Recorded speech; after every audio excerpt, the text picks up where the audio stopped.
Welcome to the first ever episode of the Zebra People podcast, where we'll be joined by leaders across product, design and technology to help unlock the secrets of building high-performing product and design functions. Today, I'm joined by my good friend, Rory Woods. Hello. Yeah.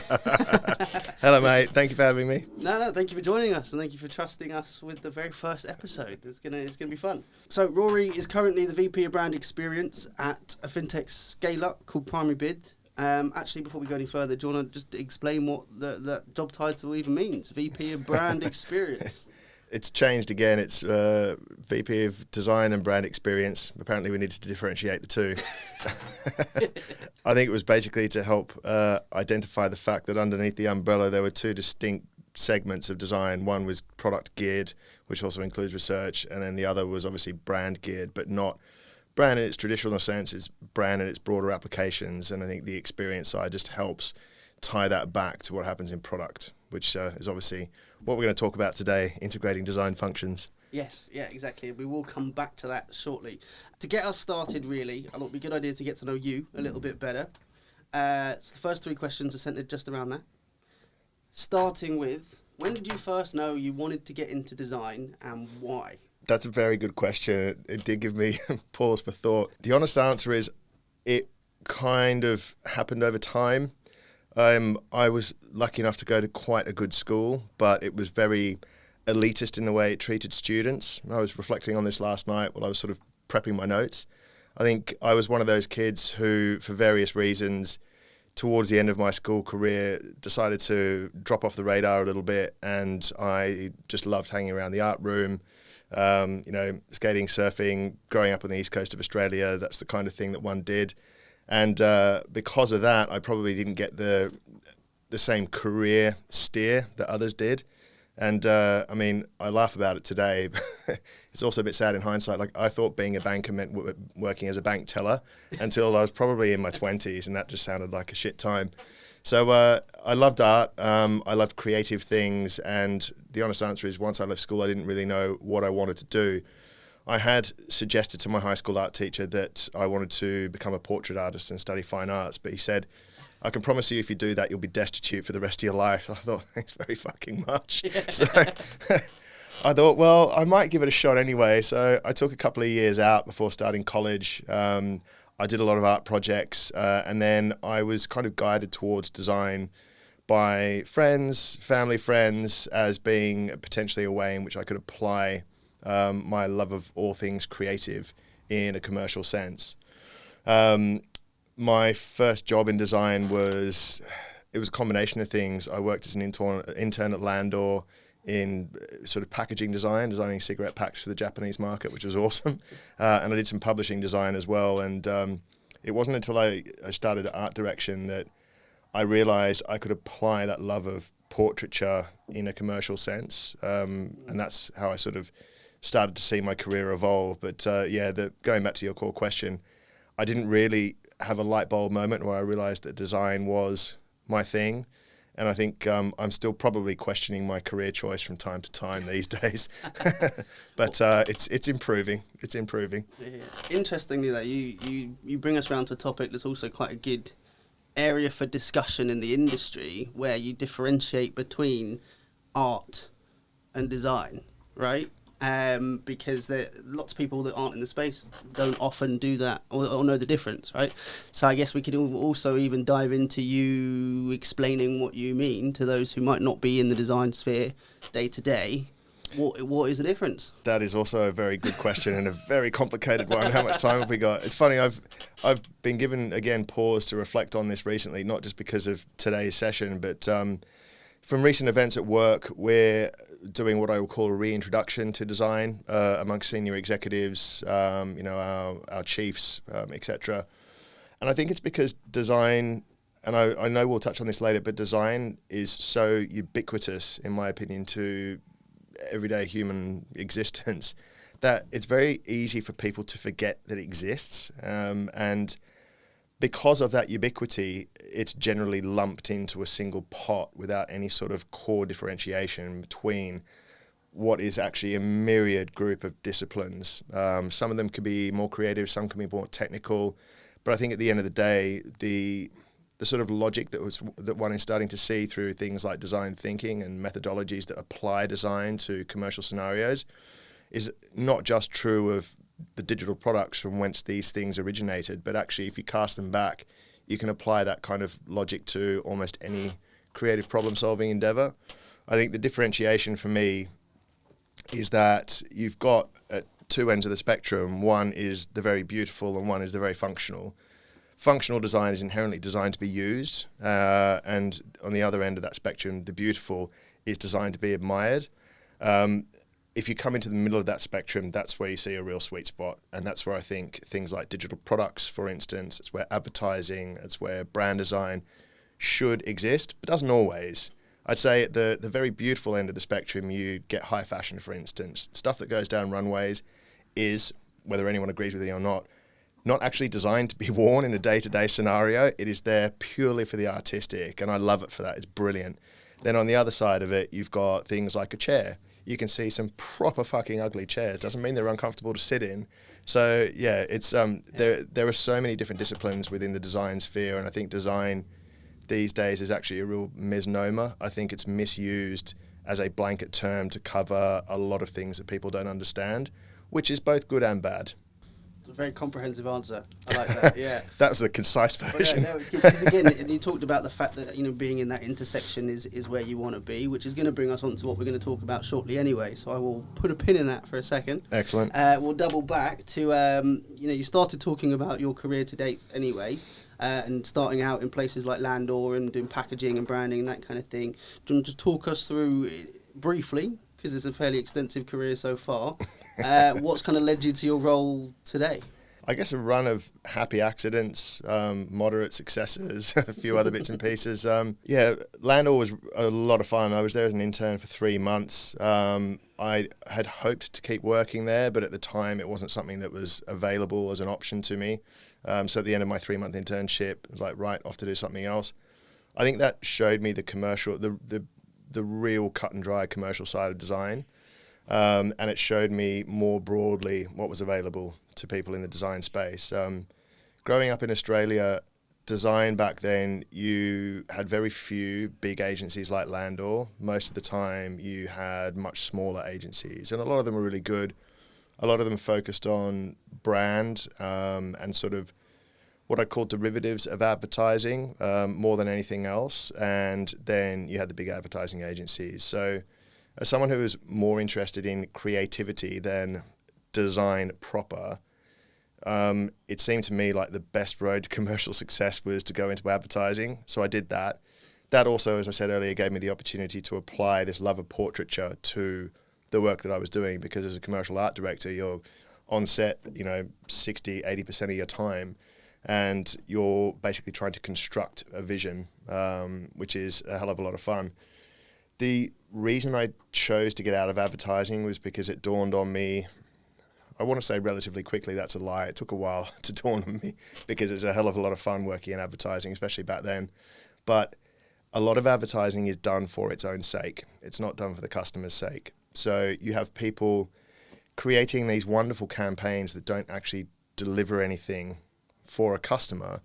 They are just there to win awards for the agency so they can get more client business. And that's bullshit. I mean, don't get me wrong, it's created some brilliant work over the years, and who am I to say otherwise? But there was something about that bothered me, because, as an art director, a group art director, it doesn't really matter what level you are, you're always going to have marquee clients and you're always going to have crap ones. And I think it is only the very lucky who only ever get to work on marquee clients. So a lot of the time, you're really having to come up with quite flat ideas for quite flat businesses. And especially when there's no substance to those ideas, it becomes very boring very quickly. And, when you do get the opportunity to work on the marquee brands, you quite rightly go, right, I'm just going to swing to the fences and I'm going to do the most creative thing I possibly can. And you kind of forget about the customer. And I just felt that there was some way that creativity could be applied to solve customer problems. And it sounds very grandiose when I say that out loud, and people who listen to this eventually might go, well, no shit. But back then it was kind of a novel concept. User experience as a discipline didn't really exist outside of Silicon Valley. and we certainly didn't have UX designers. So for me, it was a novel concept, and it was something that I wanted to explore. So my next step, I first came to the UK back in 2008 when the crash happened. I was basically told to fuck off back home and wait until everything righted itself before coming back. And then, life and jobs and girlfriends and things got in the way, and I finally got back here again in 2013. Ironically, having been out of advertising for about a year then, the first job I had in the UK was as an art director of Marks & Spencer, working on the 2013 Christmas commercial, which was a hell of a lot of fun. But that was a very short shrift thing for me, and I very quickly distanced myself, not from that particular project, it's brilliant, but from that space, and got back into sort of design proper, brand design, concept design, product design, anything that I could get my hands on, really. And I saw this opportunity burgeoning with the e-commerce space. I saw this opportunity burgeoning with the influx of tech startups to the UK. And it seemed like a really nice opportunity to start applying that sort of creative side of my experience to the problem-solving side of my experience. And it wasn't always easy. I mean, as what I would still call a jack of all trades, people would tend to turn their nose up at me. And I've seen it happen in all sorts of disciplines over the years. I remember when digital first became a thing, and the early adopters were like, "Oh, you can't possibly be a digital art director. You've only ever worked in above the line." That's bullshit, isn't it? Because the conceptual side of it's still the same. It's the medium that's different. So stop being pretentious and stop being protectionist of something that you still don't really understand. And then when sort of product design first came along, you had this immediate division between people who call themselves UXers and people who, are UI designers. Like, come on, we all really need to have a bit of each of that in us, especially if we're designing experiences for the customer rather than ourselves. And I think I managed to inadvertently get myself into roles where I was able to apply both sides of that coin. Not always successfully, in that I ran into a lot of attrition when it came to wanting to do a lot of things. I had people try to pigeonhole me and sort of, smirk and say, well, you're obviously not a UXer because you've done this, or you're obviously not a UI designer because you've done this, or you're obviously not a brand designer because you've done this. It's like, well, look, on paper, I've got more experience across the spectrum of creative services than most of you do. So why don't you just give me a shot and we'll see how it pans out? And I like to think it's panned out pretty well. Yeah, awesome. Okay, cool. Well, that actually brings us quite nicely up to today, right? And the topics we're going to talk about now, because PrimaryBid was your first move in-house, correct? Pretty much, yeah. Well, let's say it is. yeah, give or take. And really, it's around how you've kind of built that function out from 0 to 18 over the last two and a half years, right? 3 now, 3 and a bit. Yeah. Oh, time's flying. That's what the last 3 years has done to us. So we may as well start from the beginning. So joining PrimaryBid as employee number 10. Yeah. So they were still Series A funded at this point. We just had Series A. Had Series A, employee number 10, sole design person of any description amongst that group. Where did you start? How did you begin to start building out what is now an 18-person? I should probably start with my reasons for moving to PrimaryBid in the first place. I was quite keen to get out of agency. I'd had enough. That sort of mercenary attitude had crept into the UX agency space as much as it had, the ad agency space. And I didn't like being in an environment where you're solely dependent on your most recent successes, because it means you can't really build. And it also bothered me that you'd spend months and months and months pouring your heart and soul into a project only to hand it off and, in some instances, never see it again because of, failures to roll out or whatever it may be. And so I thought in-house seems like a good move. I'd like to go somewhere where I can help build something. I wanted to move into financial services. Again, it sounds sort of grandiose when I say this out loud, but everyone fucking hates banks. No one likes them. And I thought financial services as a broad sort of, industry area could be somewhere where someone like me could affect some really positive change. And I've always been fascinated by the industry, largely because I didn't know a lot about it. And it was that interest in the unknown that really drove me to explore it properly. I went and met with a few banks. I met with HSBC, a few others, and through that experience, very quickly realised that I didn't want to work for a bank. So that kind of left me a bit stuck. And then I, by fluke of chance, wound up interviewing with PrimaryBid, and there wasn't a lot about them online. I couldn't find really anything out about them. And weirdly, sort of 2 weeks before I first met them, my wife and I had been sitting around our dinner table talking about why in the day and age of mobile phones, was there nothing that allowed people like us to get involved in these big blockbuster IPOs that were happening in the States? IPOs are one of these instruments that have garnered a lot of interest because of the tech companies. They make a lot of money, and they also see a lot of nosedives. But we were talking about the Uber IPO for God knows whatever reason. And then 2 weeks to the day later, I sat down with our CFO and I said, look, I can't find anything out about you. What is it you guys do? And he's like, this is what we do. We have an app, and it allows for just ordinary everyday people to get involved in public fundraisers, IPOs, etc. And I was like, no shit. It was really serendipitous, and they couldn't give me exactly what I wanted package wise, and I don't know. I bought the idea. I bought the mission. I thought this is a really cool idea. They seem like a really motivated bunch of guys. They all come from a finance background. They know their stuff, and I've always had a philosophy that says you can do anything for a year. And I was like, let's give this a shot. Let's see where it goes.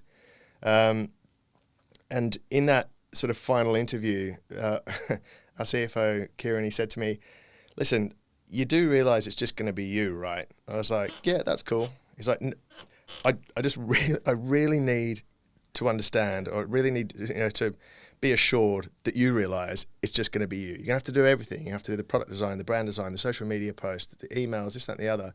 I was like, look, man, that sounds awesome to me. Sign me up. And this is the other side of why I wanted to leave. I believe as a design leader, you have to maintain relevance.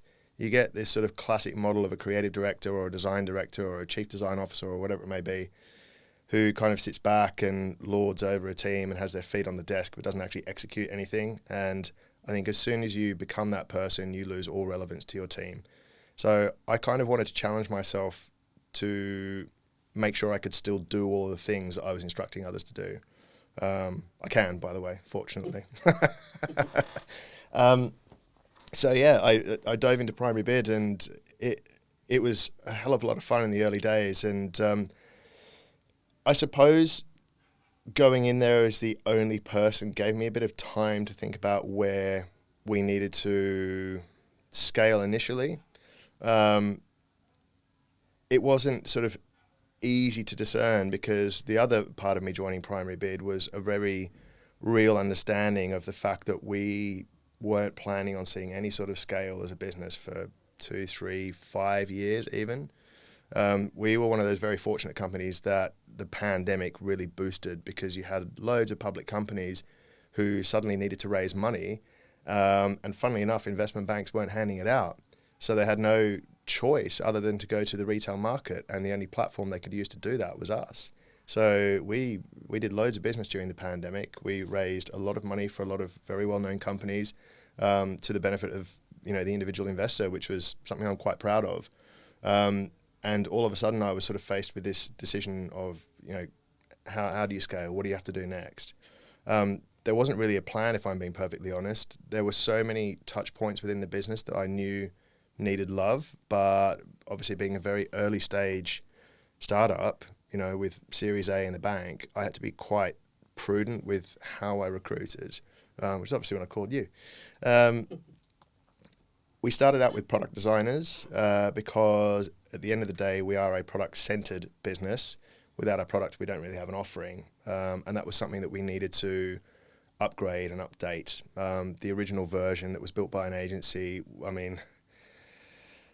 I won't speak ill of them, but it it wasn't great. It was one of those things that was very functional, let's say, very functional, but it was certainly missing elements that should have allowed users to engage more readily. So we took a view on what we could do next, and again, funnily, it was one of these things I've been thinking about the last few weeks. We built a new version of it. Me, 2 other designers, and 2 engineers. We built this app that was, dare I say it myself, but a vast step on from what we had. And it remained in place until only about a couple of weeks ago, when we released the new version. And, I was thinking about the fact that 5 people built this new version of the app. And I thought, what does that look like in terms of metric success? Like, did we do a good job or did we do a shit job? Because we've had product managers and whatnot come in since going, oh, I don't like the app, it's crap, it doesn't have this feature, it doesn't have that feature. It's like, all right, well, bear in mind we built it on a shoestring, and, we had reasons for doing things that we did, and half the features we designed are still on the shelf because we didn't have the engineers to implement them. So I was like, what did we do? Did it work? Yeah, it did. It took in £250 million in total transaction volume, which I thought was pretty impressive. And anyway, in terms of the rest of the team, I mean, we got a lot of buy-in from the business early on, and we were very lucky in that. One of the sort of anecdotes I've told every single person who's come into my team was standing at the pub with our CEO, CFO, COO, and a couple of the engineers. So basically the founders and a couple of engineers, because back in the day you could do that. And again, this is Kieran, our CFO. He was talking about domain expertise, and we all know what that means, but I was just interested to hear what it meant to him in the context of a business that he founded. Kieran, what does it mean to you? This is exactly how he said it, verbatim. I'll never forget it. He goes, right, you are now the expert when it comes to design, which means while we may have opinions on what you do, it's entirely within your right to tell us to fuck off if you disagree. And I was just like, wow, I'm going to take that with a gigantic pinch of salt. But I mean, all right, this sounds brilliant. And particularly to his credit, that has always remained true. As we've scaled, as we've taken on Series B, Series C, obviously we have more questions asked of us when we want to take on new people, amplify skill sets, etc. But there's always been this very healthy respect for domain expertise, and I think it's that which allowed us to scale rapidly but also effectively. Once we had a couple of product designers in place, the next step for me was research. We already knew, funnily enough, quite a lot about the customer before we got into designing 2.0 of the app. And I argued at the time that what we didn't know, we didn't need to know yet. There was enough of an understanding there as to what they wanted, because we had quite good relationships with broker partners. We had quite good relationships with existing customers, that we knew enough to sort of build a new version that satisfied various customer needs. But that wasn't going to last forever. So we hired a couple of researchers. One was very qual focused, one was very quant focused, and that really took us that next level up. It allowed us to gain a much deeper understanding of our breadth of customers, because one of the real errors we made early on, and I call this out, but it's very hard to change people's preconceived opinions, was that we thought our customers were effectively 60-year-old plus white males with a lot of financial services experience and a lot of money. Now, we do have those customers. We absolutely do. But what we didn't recognize for whatever reason was that we had a whole raft of other customers who were much younger.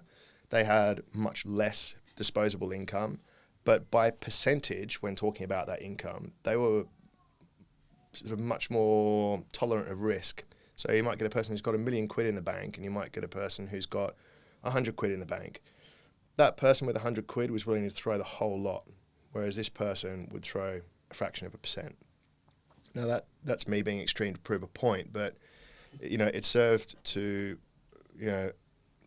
it served as a kind of warning to us that we needed to stop focusing on the high net worth investors, because they are not sustainable long term, and we had to figure out how we could accommodate for this sort of younger crowd who were spending hundreds, in some instances thousands of pounds on building up their own portfolios, because that's why we exist. We're here to help people invest, augment their portfolios, because they just don't trust the banks to do it. So I finally got my one up on the banks. It's great, love it.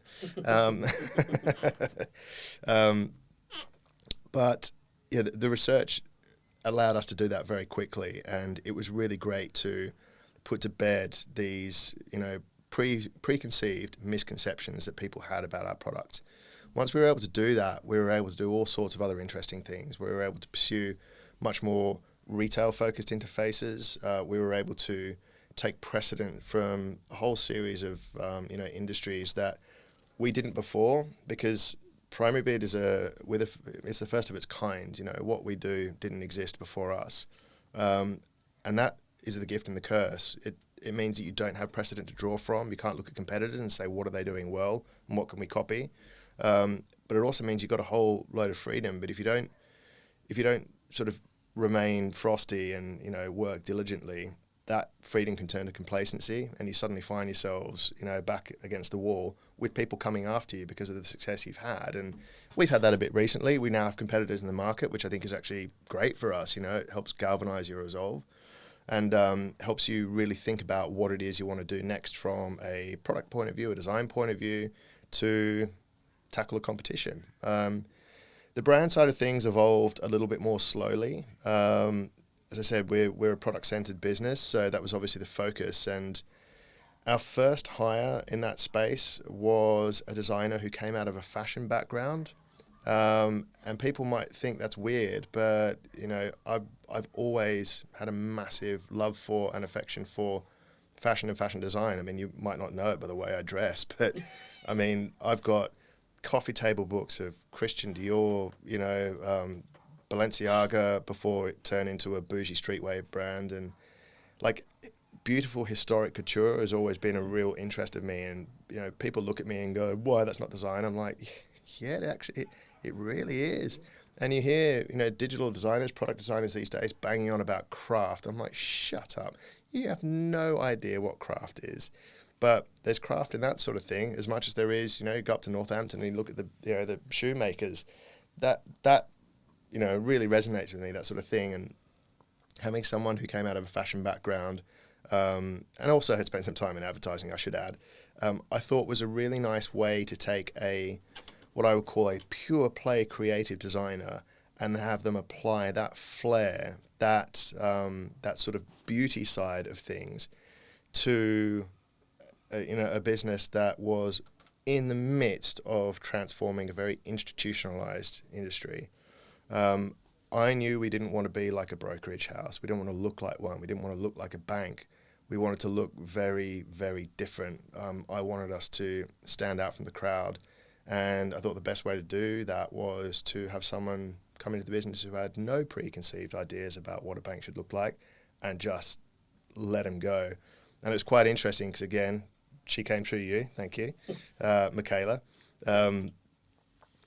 It was interesting, the interview process, because she had no interest in coming and working for a FinTech. But when I explained the breadth of the role and what she would have an opportunity to do, the eyes lit up, and she's like, really? Like, yeah, I mean, honestly, creative freedom, you go to town. We don't want to look like any of this lot over here. We don't want to look like a Monzo even. We don't want to look like a Revolut. We want to look as different as we can.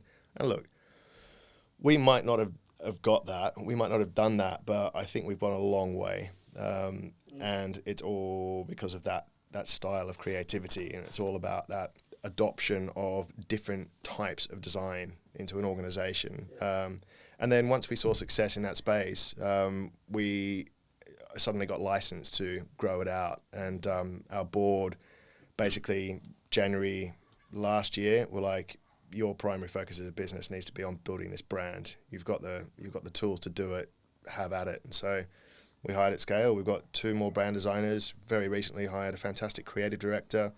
And I mean, that's kind of where we got to. I mean, I missed a few people in the interim. We obviously have hired additional product designers as we've grown, and as our product range is diversified. We have a head of product design in Ant. We've got an interaction designer in Saleh. We've got William, Tom in the motion side. The motion side has been invaluable for us. That came about through me being able to demonstrate the value of animation and motion design in pitch materials and in prototyping, because you can do a prototype in Figma, or you can do a really shit hot one in something like After Effects. And once I was able to show that and show its value add, it was like, how do we get more of it? So again, that gave me license to get more people, and we stabilised now. I don't think we're going to look at growing any further for the foreseeable future. Call it the next year.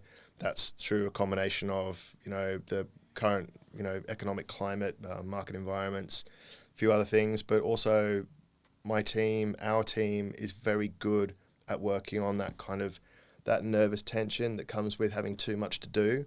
I don't want to burn them out. I don't want to overwork them, but just having that little bit too much, that sort of anxious creativity that comes out of it, I've always found to be really powerful, and these guys and girls are phenomenal at it. So, that was a very long-winded answer to your question. I don't even think I answered it properly. For a second, I almost forgot the first question.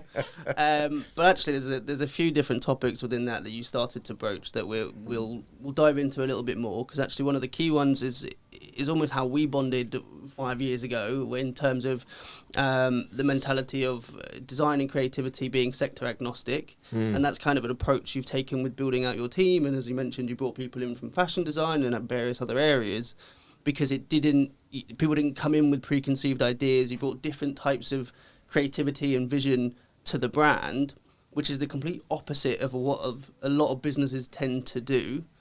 Where do you think that all came from? Where did that mentality and that sort of approach come from? That's a good question, and I have thought long and hard about this. The honest answer is I think it comes from my beginnings in creative industry, and it has also been galvanized by, for want of a better word, spite, my own spite. I remember when I was at Saatchi & Saatchi, we had a digital guy come in, very, very early days of digital, and I'm talking, all you saw was maybe a couple of banners on websites. And he said, everyone was sort of, digital is a bit of a waste, rah, rah, rah, print's where it's at, above the line's where it's at. And he said, look, mark my words, this thing's going to take off. And I found it strange that people were so quick to dismiss a medium for creativity as being non-essential, or not an area of growth. And then in my next agency, funnily enough, M&C Saatchi, I remember seeing the digital art directors, as I mentioned earlier, be very kind of pretentious about, you couldn't possibly do what we do because you guys are above the line. I thought, well, no, this is about creative thinking, this is about design thinking, this is about process. It's not about the execution, it's not about the medium. Sure, you can do different things with different mediums, but that's easy to teach. What's important is how people think creatively. And I guess just because I have always felt kind of not pigeonholed, I've always felt like I had a struggle to get people to take me seriously early on in my career because I did so many things and I wasn't a specialist. That I guess I look for type. I look for people who are like me, because I think there is a lot of value in a broad range of creative abilities. I don't buy that people need to be specialists. The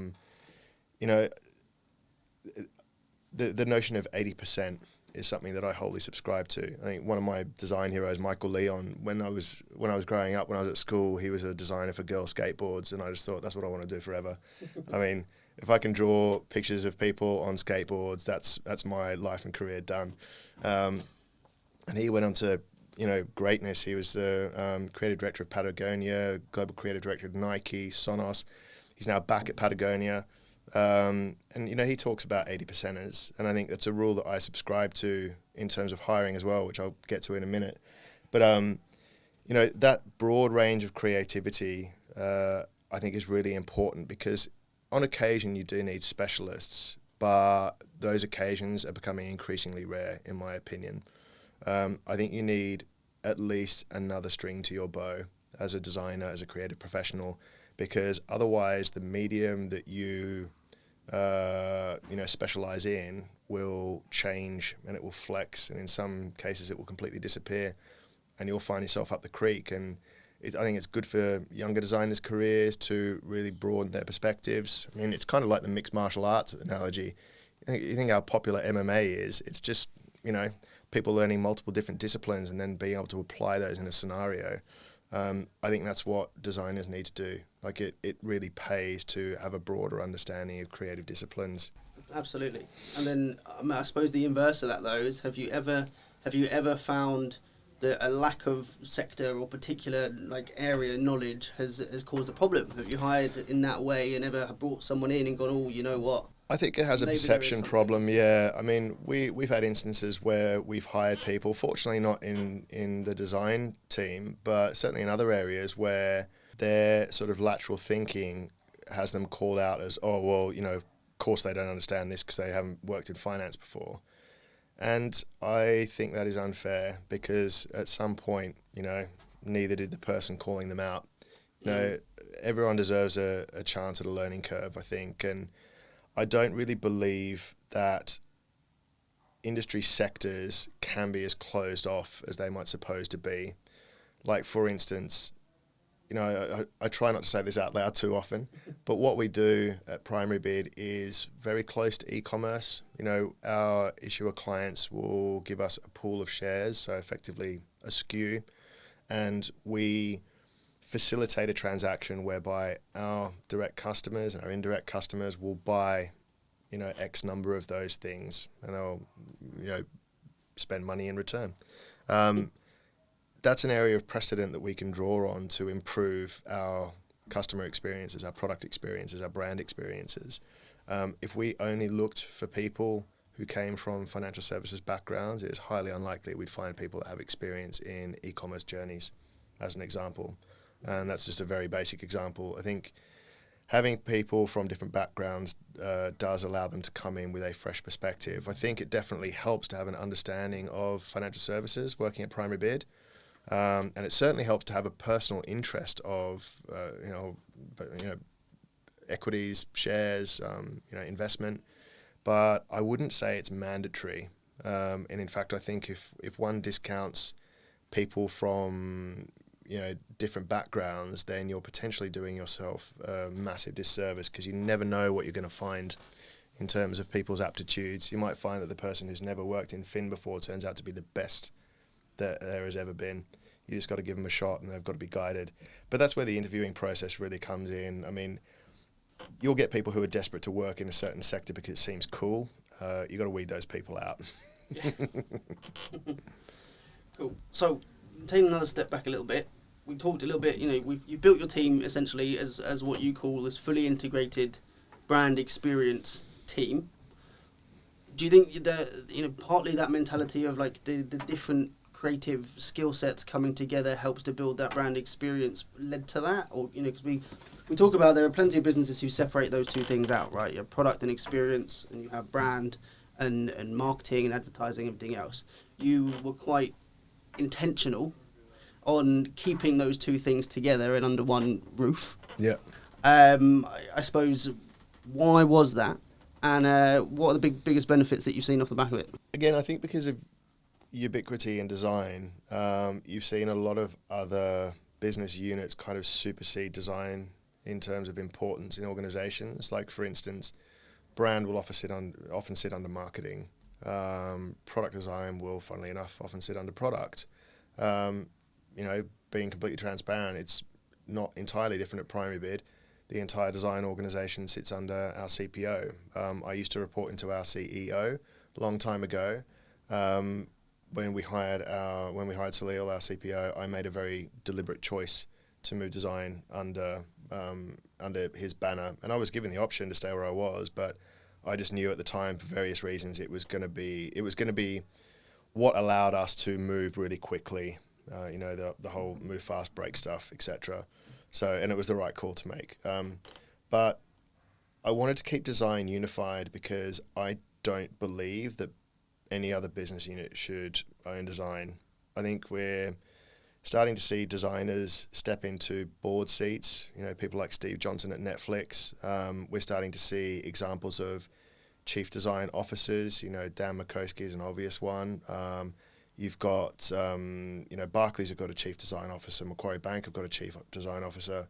I'm not meaning to use financial examples, but industries are adopting quick, and I think seeing a CDO is really heartening for me, because it shows that design is being given equal standing with things like the financial department and others. And I think it's really important, because design can't really be, I don't think it should be judged by people who don't understand it. Just because you've worked alongside it doesn't mean you know how it works, and it doesn't mean you can guide it. I wouldn't go and try and write a budget for our entire organization just because I've worked with people in the finance team before, any more than I would try and go and code the next iteration of our B2C product because I've worked alongside engineers before. I therefore don't think that design should be guided by anything other than design. Now, we are behind the 8 ball a little bit, and there's still a lot of evolution to come when it comes to design getting that seat at the table. But keeping the disciplines together, I think, allowed for a version of that, almost like a self-governing body, where you had designers of different disciplines being able to cross-check each other's work, learn from one another, and bounce ideas off each other. One of the things that really made me feel like I'd made the right decision in that instance was, again, Michael Leon.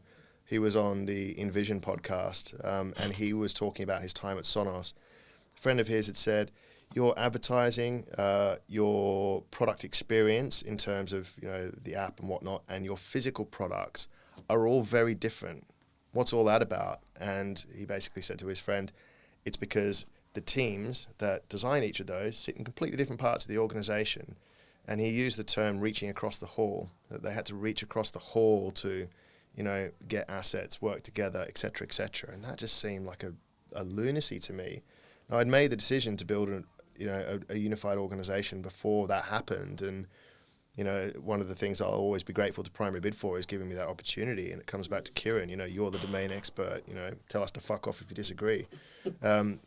But making sure that you had designers working collectively has given us a really unified aesthetic. Our brand designers understand our products. They understand how they should be positioned, how they should look in market, as much as our product designers understand how interfaces should look to work holistically with, brand images, advertising, etc. And that has only happened because they sit next to one another. And it's not a physical thing. I'm talking about a metaphorical thing. They are part of the same team. They feel like they're part of the same team. We have, I like to think, one of the tightest knit units in the business. And I can almost guarantee that if anyone ever tried to break us up, there would be bloody mutiny, because they love the experience that they have in their workplace, being able to learn things on a daily basis from like-minded people. I think I'm very lucky to have a unified design organization, and dare I say it, I think that the design team is lucky to have a designer for a leader, because I will always go and fight their corner. I will always fight for what they want versus what a product person might want or an engineer might want, because I believe in and will advocate for the benefits of design over everything else. I'm not obtuse about it. I know which battles we can win and which we should win. And I don't think you get that when you've got fragmented design organizations, because they become subservient to other leaders. Following on from that, because obviously you've been able to keep the team centralised. You mentioned there that a lot of that probably came from the leaders already having this opinion of domain expertise and giving you the runway to do that. So you've been able to build the team out to 18 people. You've kept it all under one roof. Do you think that's entirely down to that, or was there a fair bit of sort of fighting and getting them on side to allow you to do that? There has been subsequent fighting, for sure. It's not always been an easy road. Like, it would be a lie for me to say so. I think we have made some very deliberate choices when it comes to keeping the design organization unified. I think I've had some very lucky scrapes to avoid it being, disassembled. Fortunately, I think the output has spoken for itself and continues to do so. It does help to have that buy-in from the get-go. Mm-hmm. I can't stress that enough. And I think I was lucky in that it wasn't necessarily the attitudes of the boys when I first started. I mean, their attitude, apart from this respect for domain expertise, was basically, we don't understand what you do, so we're not about to try and guide it. Because I was actually asking them why they hired top down, and I'd not seen that before, and the logic was sound. It's like, we're not going to hire junior designers. How the fuck are we going to take care of them? Like, we'll hire a senior person, build out a team beneath you, and it's your job to look after them. Yeah, okay, fair enough. I think when you go into bigger organizations that don't have a unified design group, I imagine it's much more difficult to get that buy-in, much more difficult. We're seeing it now a little bit in that areas of ownership are becoming politicized. And I'm no different, you know. Here's me talking about wanting to maintain the unified design organization. I think areas of ownership will always be politicized because ownership over, you know, a group, a business sector, a business domain, whatever you want to call it, comes with its own kind of qualifying kudos. You know, the bigger your team, you know, the more successful you are, rah, rah, rah. And that's nonsense. That is absolute nonsense. I think that mindset needs to be thrown out the door, and we need to actually focus on getting the right skill sets working together harmoniously. You know, we've had our own set of issues when it comes to how our teams work cross-functionally. It's not always been an easy road by any stretch of the imagination. I think where we've been great, we've had very singular goals to focus on, and we focus on achieving those goals at the exclusion of everything else, and that has by definition made people work together in a really supportive manner. But as soon as you lose that singular focus, you do see people start to abstract themselves and carve out sort of niches of, you know, dominion. And I suppose that's just human nature. I'm probably getting a bit too existential now, but I think having that buy-in from the get-go did help. But yeah, we have had to prove our worth to keep it together, let's say that. And I suppose with that proving your worth, how, you know, what did you find as the most effective way to do that? Because I know you talked about, you know, just playing with some of the prototyping stuff and throwing it in front of them, and once they saw what you could do, they asked for more. Yeah. Was it just lots of that kind of thing, or were there other methods you typically use to get them on side? There was a lot of that. There was a lot of delivery. So I think maintaining a healthy cadence of delivery is important, and obviously delivering quality is important. Further than that, I think you need to be a bit Machiavellian. I've said this in talks, you know, like UX Crunch and whatnot before. I've said it. I am nothing if not Machiavellian. I know it. You kind of need to serve your own purpose every now and again. You know, we've seen things going pear-shaped from a product point of view, and in some instances it's easy just to give them the rope to hang themselves and then swoop in and show how it can be done better using something like design thinking. Now, just to clarify, there's only been like one or two instances where that's been the case, and it's usually been a case of one's hand being forced. The much easier thing to do is to take them on a journey and, you know, sort of work, you know, in tandem with other teams. Say, look, we can provide you with that solution that you think is best, but if we apply design thinking and logic to this problem, actually, we feel that this is probably going to be the best, and we're willing to prove it to you. I think taking people on that journey is important, whether it be an executive team, whether it be, you know, a product squad, whoever it may be. You're always going to get doubters, and again, it all comes back to this ubiquity thing. You know, anything visual, it's impossible for us not to judge. You know, we're visual creatures, all of us. You see something and kind of you either like it or you don't. And because of our chosen profession, we are more exposed to that than anyone else. So I think just taking a step back from our egos and recognizing that you're not going to please everyone all the time, but you can show them, you know, how things could be better, is a really good way to buy adoption from groups, regardless of what level they sit at. Does that kind of answer the question, or did I just go off on a non-alcoholic beer rampage? A little bit of both, I think. To be honest with you. Excellent. Wow, it's non-alcoholic beer. It's really doing the job. Really going straight to your head. Awesome. So look, we're getting to the point where we'll start wrapping up fairly soon. But a couple of the other questions that typically come to us that are probably worth asking you is around ensuring, how to ensure your design team is aligned to the company's overall, sort of business objectives. Because as you mentioned there, you want to be able to give them the creative freedom, you want to be able to let them run with certain things, and you want to be ensuring the business are really being user-centered and getting close to the customers. But actually, especially in a financial organisation, you're going to have quite big and stringent business objectives that they're really focused on. How do you bridge that gap? That is entirely down to the person in my seat, I think. Depending on how big your team is, you might be lucky enough to have several design leaders. So I've got people who in my team manage specific functions. So, brand, product design, interaction, etc.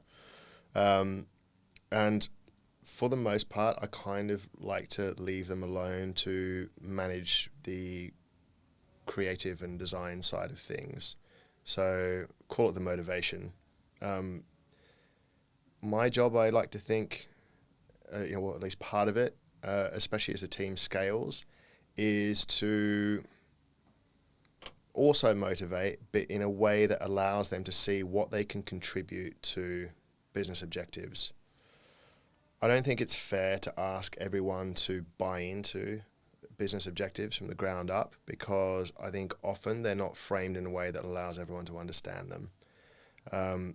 Not everyone in the business is going to be in meetings, that will make them privy to some of the reasons why you choose to do X over Y. Not everyone's going to be involved in the corporate strategy, for instance. So you immediately take away a huge amount of context when it comes to people understanding the corporate objectives. You can help them understand what they need to do to contribute. So what I quite like to do with, the sort of the design leaders in my team, but also with the team as a whole, because obviously we're small enough that that's a feasible thing. And I like to remain, on the ground with my crew, because that's where I feel most comfortable. I think being able to illustrate to them a path which they can follow to help the business do X, Y, Z, A, B, C is the best way to help them tie into the corporate objectives. If they can grasp and fully understand those corporate objectives at the same time, great. And I'd like to think for the most part we do. Because of the nature of our business and our sort of subservience to markets, our objectives, I'm not ashamed to say, they change, quite rapidly. I'd say every half we're sort of shifting and twisting and pivoting. But by and large, I think my team do buy what we are doing, so they understand what we're doing. But more importantly, they understand, for the most part, what they can do to contribute to that.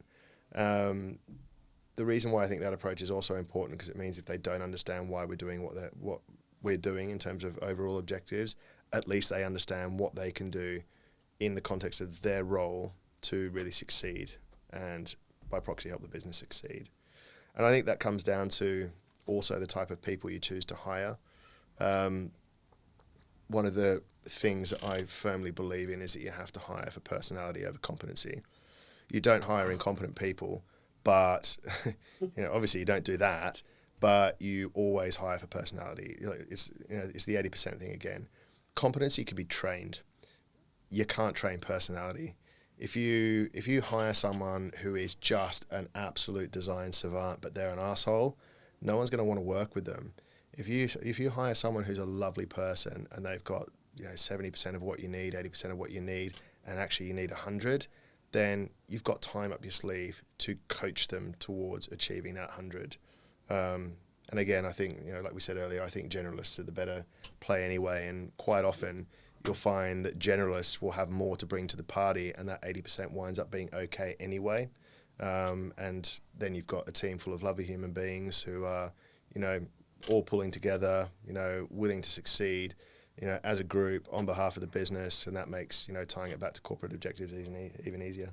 Yeah, awesome. Right, we're getting kicked out in 5 minutes. Fabulous. So, we're going to whiz through these last 3 questions as quickly as we can. All right, go. Realistically, we just started touching on one of those, so it's going to be quite easy.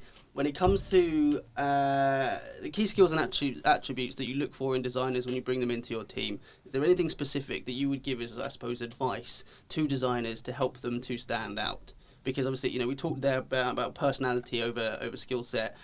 We talked about generalist over specialist is your approach. Is there anything else that tends to be the thing that you're like, that's what makes you an A player for me? Be honest about why you're applying for the job. I mean, don't get me wrong, especially in the earlier days of my career, you're desperate for a job. You want to find something, and you want to find something really good.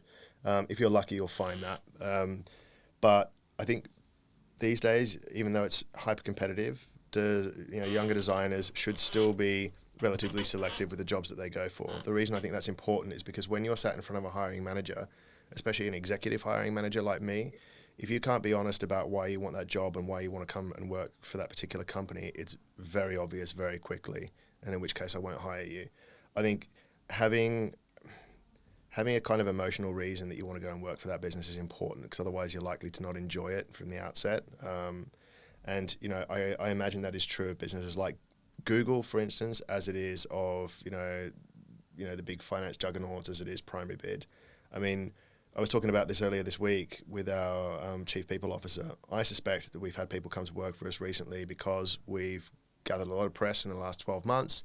We're now very well funded by some very well-known investors, and people think, I want a piece of that shiny object. Where, hey, the people who've really succeeded at PrimaryBid are the people who've come in and gone, I buy what you guys are doing. That is fucking cool, and I want a piece of that.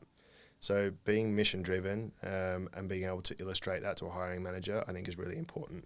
Also, from a strictly design point of view, I get a lot of people, especially on the product design side, who will come in for interviews and they will spend 1,000 years indexing on research, and then they'll show me some really flat, boring designs.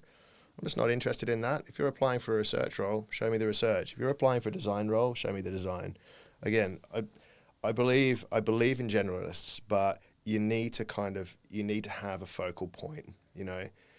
If you're coming in for a design role, don't show me 80% research. You need to have something that really stands out for that core area of competency. Otherwise, you're going to get thrown out the door. In the nicest way possible. Okay, cool. And then any key learnings from your experience of hiring designers that you would share with other hiring managers? So, have there been times where you've incorrectly assessed, or you've figured out a particularly good pattern for assessing skill sets? Have a think about. Never ask them to quantify good design. I've been asked that question before, and it's a bollocks question. It just really is, because it's so subjective. I had a guy ask me once, he was trying to sort of trick me into answering what's good design. He said, would you prefer a Tesla, or would you prefer to drive an older car? And I said, well, first car I bought with my own money was a 1966 Mini Cooper. I'd take the old car, thanks. Oh, why? And I suddenly realized what he was doing, and I just wasn't buying it. I think, you can't try and, impart your own beliefs onto a person. They've either got it or they don't. The best thing that I can suggest hiring managers do is think abstractly about what personality traits and characteristics make up someone that you would like to work alongside or go to the pub with, sort of thing. I think you and I, for instance, get along very well because we've got very similar senses of humour, for instance. We're both 12-year-old schoolboys, and that resonates very well. Absolutely. Yeah. I assess everybody. Yeah, I think you need to look for familiar characteristics, and you need to think about the type of people that you want to have around you, not whether or not they, like X movement over Y movement when it comes to design. I, for instance, don't like the Barbican building, but if I say that to design people, they get all up in arms. It doesn't matter. Exactly. It doesn't matter because I know people who love the Barbican building who are fantastic humans, and that's down to their personality traits. Yeah. Awesome. Let's leave it there. Sweet. Wrap it up. Yeah, well,